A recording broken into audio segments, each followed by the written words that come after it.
Haley, just kind of walk us through what your really last couple of months have been like, and just the highs and lows, the emotions, and then the ability to put that aside and stay ready. Yeah, it's been a roller coaster.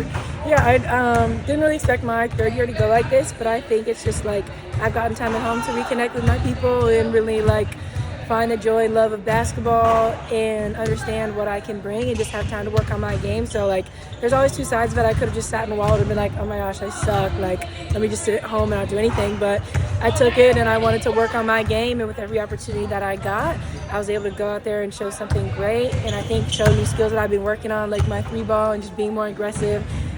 Being here in Dallas has been really fun. Last game I got to play 1, 2, 3, 4, just like I used to do. So just getting to be empowered to be my versatile self and be a threat from a variety of positions offensively and be a menace defensively. So yeah, it's just been staying ready, trying to stay positive with things, having my close circle to keep me grounded. But it has been a lot, obviously, and very emotional. But I'm really excited to be here. You mentioned that versatility, going back to your Stanford days. Then you had practices and you had opportunity to work and to do the scouts. You got off the plane and went to shoot-arounds pretty much. How hard is that for you to make that adjustment, pick up that scout? And what do you think enables you to do it so successfully? Yeah, well, I think like coming into Chicago, it was crazy. Like it's a really quick turnaround. But the girls have always been so welcoming, the coaching staff, and giving me extra film sessions or texting me things that morning just to give me extra insights. And last time I was in Dallas, I played like strictly the 4, and then we shoot around. Chris was like, all right, Haley, you take the ball, and Haley, you're doing this. I was like, okay, so we're adding more to the plate. But I think it just shows the confidence that they have in me, and that makes me feel great. So yeah, they make it easy. I think it's so cool that you have obviously a circle that keeps you positive minded. Mm-hmm. But for those people and those players who are in your same situation, who get let go and then invited back, how can that really truly affect you all mentally if you're not mentally prepared for that? Yeah, I mean, getting waived is a humbling experience. Like, especially for me, being in a place that drafted me, I'm thinking I'm going to be there for a bit. So, you know, it definitely gives you an ego check for sure. And it makes you question yourself and think like, okay, am I not good enough? I think there's also, Diamond DeShield spoke about it, like there's a sense of embarrassment around it where it's like, like all these people, now they think that you suck, or all these outside opinions. And so it's definitely like, I felt that bit of embarrassment. And like for me, it was packing up, moving back home across the country for a bit. And you're like, okay, I haven't lived at home since high school. So like now I'm getting those dynamics with my parents again. They're empty nesters. So it's just like a lot of things hit you at once. And like you just kind of uproot your whole life. So yeah, it's really hard. But I think, you know, like, I don't know. I just went back to the people who've always known me, listen to those experiences, hop off social media for a bit, live my life, be present. And then with that, you know, buying into what my trainers are saying, working a lot, staying in shape so that when I do get places, I'm not huffing and puffing when I get out there. I'm able to get into the flow of things. And also, like, it's hard to watch W games that first weekend when you're waived and you're at home. And so I'm like, oh, I don't want to turn on the TV and watch that. But then it's like, okay, I'm with the mindset where I want to be picked up, and so I have to be ready for that opportunity. So even though it hurts and it's like, damn, like I should be out there, I could be out there, you still got to watch and stay ready so that wherever you do get the call, you kind of know the system, you know what they're doing. Before you entered the league, were you aware of this reality, just of people moving and coming and going? Yeah, you're aware of it, but you never think it's going to be you. So like, you're like, oh yeah, that happens. Not me though, I'm safe. But then it happens. It happens to the, like, I don't know, it can happen to anybody. Like, number 1 picks have been waived. These people, that people, you know? So it's a crazy league.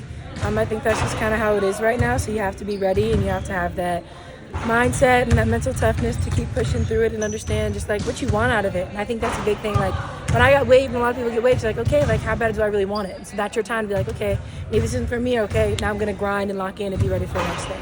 It's one thing to get an offer from a team, but you have to probably be a little bit choosy, right? You want a long-term opportunity. What was it about Dallas giving you that call back that made you want to come here? Yeah, so it was crazy. It's like, you know, signing the hardship in Phoenix, and it's like, it's so interesting. And I think also people outside of the W don't know what the hardships are. So when they see you get picked up wave, it's like, damn, she not good? Or like, is she just crapping the bed wherever she goes? I'm like, no, like, I get home and they're like, oh, you got waived again? I'm like, no, I was there for this person and then they got back. So it's not da-da-da. So it's really hard to like hear all these different narratives being said about yourself. But yeah, here I had a great experience, and then, you know, the Eurobasket people came back, had to leave. And so if they did want to sign me, I have to do 10 days. I was learning all these things that was happening. But getting the call from Kurt, I was like, okay, cool.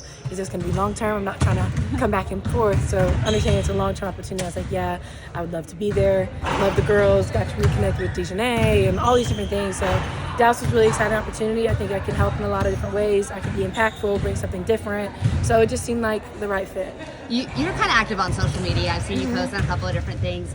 You kind of touched on it. There's a lot of noise. There's been a lot of noise coming from outside about the organization, about the coach, about all of these different things.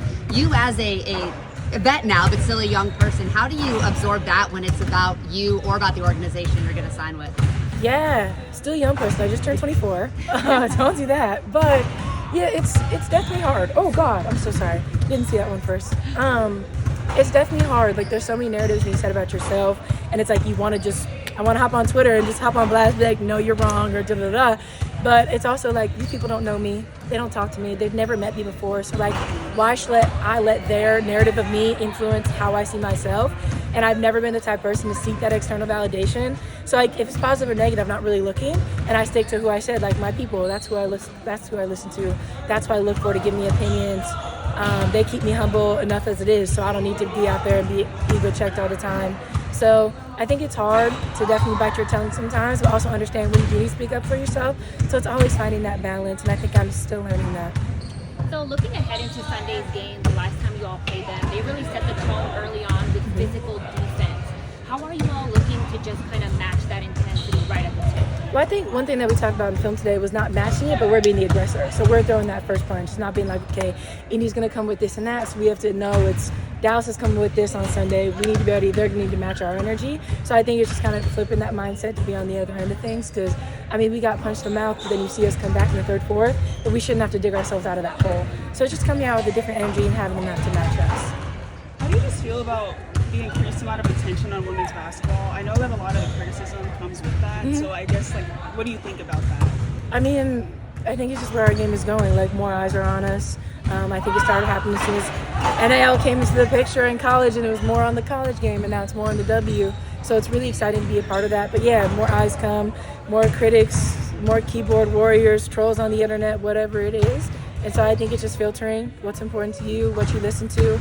But yeah, I think it's great. Like, I think now that we're at the point where there are so many haters, it's like, all right, we're there now. Because that's how all the other, like, big sports are, and that's how all their coverage is. So, like, you know, we take it with what it is, take it as a grain of salt, and keep it pushing.